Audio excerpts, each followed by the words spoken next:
ritrovati con l'informazione flash di New Sicilia. Chiedevano sistematicamente il pizzo che da anni veniva pagato da commercianti e imprenditori. I proventi servivano a finanziare la difesa legale e il sostentamento delle famiglie dei componenti del clan.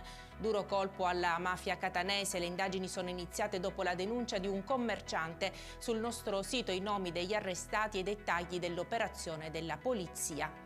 Anche gli studenti del liceo classico Ospedalieri di Catania fanno sentire la propria voce e si uniscono al coro di proteste contro le politiche del governo Meloni sulla gestione dei migranti salvati in mare ma bloccati a terra.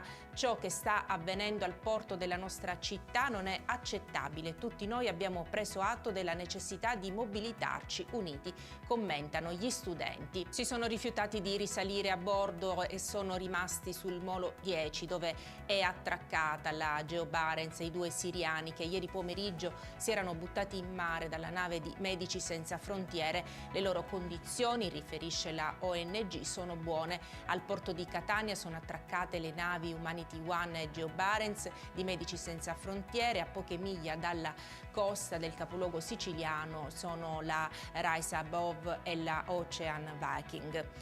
Scovata e sequestrata una piantagione di marijuana, in manette 2 giovani tedeschi. I militari del nucleo operativo radiomobile della Compagnia di Vittoria hanno effettuato attività di monitoraggio e perlustrazione delle aree rurali della periferia del centro abitato del comune di Acate e hanno individuato il campo in cui vi era una coltivazione di 243 piante di marijuana.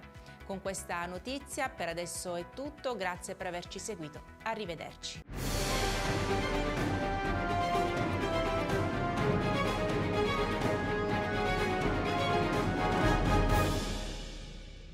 Procar, centro assistenza autorizzato BMW e Mini, adesso anche BMW Motorrad, via George Marshall 7, Mister Bianco, Catania.